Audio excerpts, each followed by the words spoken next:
क्या जुल्करनैन सिकंदर ने अपनी हदें पार कर दी जब उन्होंने एक प्लेस को जन्नत कहा? क्या खानटेनर एक अल्टीमेट रेस्टोरेंट का नाम है या सिर्फ एक क्लेवर मार्केटिंग स्ट्रेटजी है? और क्या जो ढक्की भाई और मोमिन साकिब का वीजा रिजेक्ट हुआ है वो रूमर्स है या सच है? इस तरह की काफी ज्यादा न्यूज है मिटिफाइड के पास आप लोगों के लिए, तो वीडियो के एंड तक लाजमी देखना। खुश आमदीद व सलाम, मैं हूं मिटिफाइड और आज हम बात करने वाले हैं सबसे पहले टिकटॉकर जुल्करनैन सिकंदर के बारे में। तो जुल्करनैन सिकंदर ने अपने यूट्यूब चैनल पे एक वीडियो अपलोड की जिसमें उन्होंने एक जगह को जन्नत कह दिया डायरेक्टली, यानी कि उसको कंपेयर नहीं किया, डायरेक्टली जन्नत कह दिया। तो काफी लोग इस पर बहुत ज्यादा गुस्सा हुए और कहते हैं भाई शर्म करो और हया करो, जन्नत के साथ कंपेयर कर रहे हो, क्योंकि जन्नत के साथ तो किसी जगह का मुआवजा किया ही नहीं जा सकता। मतलब इन शॉर्ट काफी ज्यादा हेट और उनको ट्रोल किया जा रहा था इस बात पर। जैसे एक जगह पर सेकंड एप्स कहती हैं although you are right but as a Muslim comparing a random place with Jannah is not right at all. However you could say it is a beautiful as Jannah. पर क्या इस comment से आप लोग agree करते हैं? मुझे comment section में जरूर बताइएगा। पर यहाँ पे कहानी खत्म नहीं हुई, एक बंदे ने ये भी कमेंट किया हुआ था टिकटॉकर्स यही जन्नत डिजर्व करते हैं, जिस पर जुल्करनैन सिकंदर ऑफेंड हो गए और इन शॉर्ट कमेंट के थ्रू वो ये बताने की कोशिश कर रहे थे कि जिसने ये कमेंट किया वो गरीब है। कहते हैं तेरे नसीब में तो ये भी नहीं है मेरे भाई, किसी पर उंगली उठाएगा तो चार अपनी तरफ होती हैं, ये हमेशा याद रखना। अब आप लोग इस चीज से कितना एग्री करते हैं? क्या ये लोग डिसाइड करेंगे कि किसको जन्नत मिलेगी या किसको नहीं? मुझे कमेंट सेक्शन में जरूर बताइएगा। आगे बात कर लेते हैं आसिम कमाल फ्रॉम आवर वाइन्स की तरफ से। तो खान कंटेनर, जिसका नाम मैंने पहले भी लिया, क्या ये एक अल्टीमेट रेस्टोरेंट का नाम है या सिर्फ एक क्लेवर मार्केटिंग स्ट्रेटजी है? तो बेसिकली उन्होंने एक रेस्टोरेंट ओपन किया है जिसके रिलेटेड आसिम कमाल ने एक वीडियो अपलोड की जिसमें उन्होंने ये बताया कि उन्होंने नाम सोच कर रखा है और उसका नाम खानटेनर इसलिए रखा है कि उस रेस्टोरेंट का जो इन्वायरमेंट है वो काफी यूनिक है। बेसिकली अपनी वीडियोस के अंदर उन्होंने जो स्लैंग्स वगैरह यूज किए, जो वर्ड्स वगैरह यूज किए हैं, उसको भी किसी ना किसी क्रिएटिव तरीके के साथ अपने रेस्टोरेंट के अंदर खानटेनर के अंदर इंट्रोड्यूस करवाया है। और वो कहते हैं कि उनको 11 साल की मेहनत लगी है और अब जाके उनको सिला मिल रहा है। यानी कि वो कहते हैं cheers to our first restaurant, it's been 11 years of hustle but we have shown incredible restraint and perseverance. Though challenges and triumph, we built something truly special. Restaurant vlog has been uploaded on my YouTube channel, link in bio. अब आगे ये हुआ कि उसके comment section में एक बंदे ने ये कमेंट किया हुआ था, Mohammad Ashir, congratulations, I am Asim Kamal, can we get the thought process behind the restaurant name? और आगे वो देख सकते हैं कि क्यों इन्होंने ये नाम रखा है। आप लोग इसके बारे में क्या सोचते हैं कि ये कैसा नाम है? मुझे कमेंट सेक्शन में जरूर बताइएगा। अब बात कर लेते हैं क्या ढक्की भाई और मोमिन साकिब का जो वीजा रिजेक्ट हुआ है वो न्यूज सच है कि फेक है? अब देखो, हर बंदे को तो अपने फेसबुक पेज या यूट्यूब पेज पे रीच चाहिए, तो वो तो इस तरह की बातें करेगा ही। तो इसलिए काफी ज्यादा फेक न्यूज सर्कुलेट कर रही थी कि लोगों के ऑफिशियल पेजेस के ऊपर भी कि ढक्की भाई और मोमिन साकिब का वीजा वर्ल्ड कप रिजेक्ट हो गया है और वो इंडिया की तरफ से हो गया। इस पर बात करते हुए ढक्की भाई ने एक स्टोरी अपलोड की जिसके अंदर वो ये कहते हैं, तो सुबह की कुछ आर्टिकल न्यूज वगैरह आ रही है कि मैंने जो है आईसीसी वर्ल्ड कप 2023 के लिए मैंने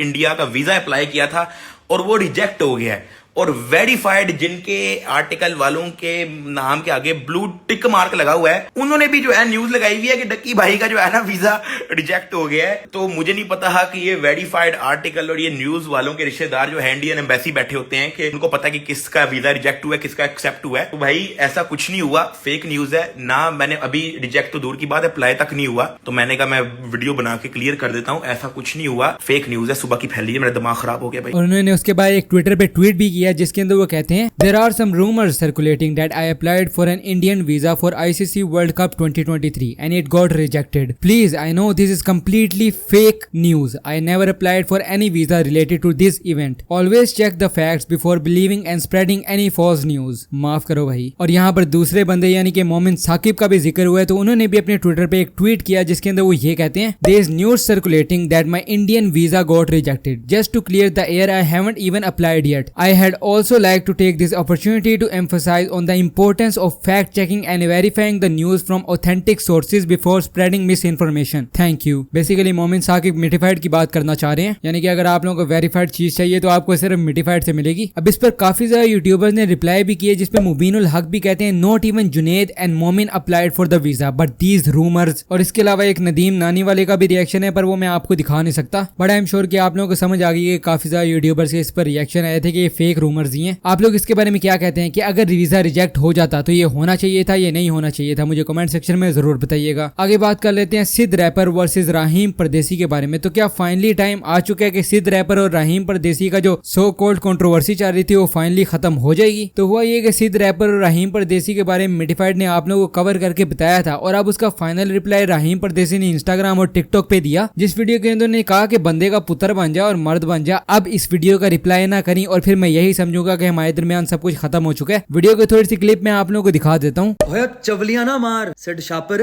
ਔਰਤ ਨੂੰ ਮਾਂ ਕਦੀ ਕਦੀ ਮਰ ਟਿਕਟੋਕ ਤੇ ਫੇਮ ਵਾਸਤੇ ਮੇਰਾ ਨਾਂ ਨਾ ਲਓ। ਮੇਰਾ ਪੁੱਤਰ YouTube ਤੇ ਓਏ ਅੱਲਾ ਮਾਫ ਕਰੇ ਜੇ ਇਹਨੂੰ ਲੱਗਦਾ ਹੈ ਕਿ ਅਸੀਂ ਇਹਦੇ ਕੋ ਫੇਮ ਹਾਸਲ ਕਰ।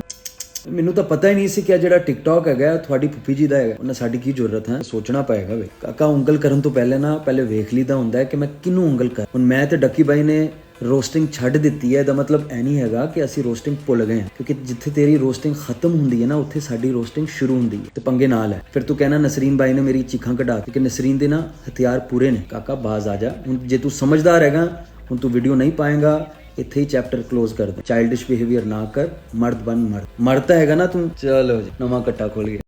अब पहली वीडियो से आप कंपेयर करके और इस वीडियो के साथ कंपेयर करके मुझे जरूर बताइएगा क्या ये आप लोगों को रियल कंट्रोवर्सी लग रही है या फेक कंट्रोवर्सी है। नेक्स्ट, क्या राना हमजा सैफ को अपनी शकीरा बाइक बेच देनी चाहिए या वो एक यूनिक एसेट है और उसको अपने पास ही रखना चाहिए। तो RHS अपनी एक बाइक सेल करने वाले हैं, तो उसके बारे में उन्होंने अपने लोगों से पूछा तो उन्होंने कहा कि सेल ना करें। मतलब ऑलमोस्ट 58 to 48% रेशो थी। लोग ये कह रहे थे कि आपके पास इतना यूनिक मॉडल है, आप इसको क्यों सेल करेंगे। तो इस सारी बातों को एड्रेस करते हुए उन्होंने अपनी इंस्टाग्राम पर एक स्टोरी लगाई जिसके अंदर वो ये कहते हैं, ओए होए इतने मैसेजेस क्यों बेचना पैंथर, क्यों बेचना पैंथर। यार पैंथर बेचने का कोई ऐसा नहीं है कि मैं बस बैठा हूँ कि जी ये अभी बेच देना है। ये लाहौर का फाइनेस्ट हायाबुसा है। आप लोगों ने जो वीडियो जब मैंने लिया था तब भी आपको दिखाया था कि इवन इसके ओरिजिनल स्टॉक एग्जॉस्ट साथ हैं, फुल सिस्टम इसमें लगा हुआ है। उसके अलावा इसका इवन काउल ओरिजिनल साथ है, वो एक जो था घर दा बच्चा तो उस तरह से इतना ओरिजिनल बाइक है ये। तो मेरा कोई ऐसा प्लान बिल्कुल नहीं है कि यार ये इतनी साफ सुथरी चीज़ को बेचने का मेरा भी दिल नहीं है। लेकिन इसलिए कि दोबारा भी अगर इस तरह का बाइक मैं ढूंढूं तो शायद मुझे हायाबुसा में इस मॉडल में ऐसा बाइक ना मिले ढूंढने पे भी। बट एक और चीज़ अपग्रेड मैं करना चाह रहा हूँ। अगर तो ये जो मैं चाहता हूँ जितने में ये सेल हो उतने में होता है तो कर लेंगे, अदरवाइज पेंथर के साथ मैं बहुत खुश हूँ। ठीक है भाई, गुड।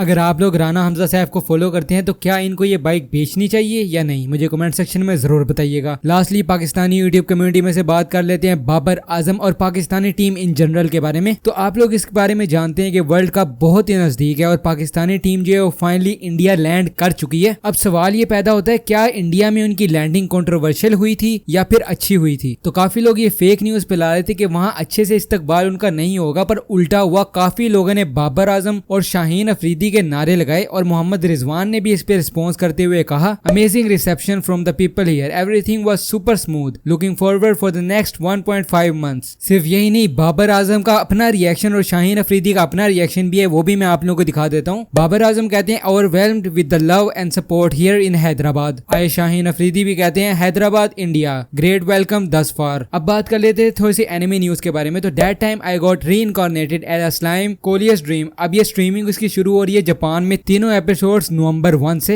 यही नहीं, लेड बैक कैंप सीजन 3 का भी टीजर आ चुका है और उसकी पीवी ब्रॉडकास्टिंग जो है वो 2024 में हो रही है। आखिर में बात कर लेते हैं the ancient Magas bride season 2 जो है ना, उसका पार्ट 2 ओपी जो है वो ब्रॉडकास्ट होने वाला है अक्टूबर 5 पे। अगर आप लोग इनमें से कुछ लोग देखते हैं, इन डेप्थ गए हुए हैं, तो अभी के लिए मेरे पास यही न्यूज थी। अगर आप लोगों के पास बेहतर सोर्सेज हैं कि कहां से मुझे न्यूज इकट्ठी करनी चाहिए तो आप लोग मुझे बता सकते हैं। इधर आप लोग कमेंट कर सकते हैं या फिर मेरे इंस्टाग्राम मिडिफाइड पर जाकर कह सकते हैं। तो बस अभी के मेरे पास इतनी न्यूज थी। अगर आप लोगों को वीडियो पसंद आया तो यार लाइक कर देना। मैं आप लोगों से मिलता हूँ अगली वीडियो में। अल्लाह हाफिज।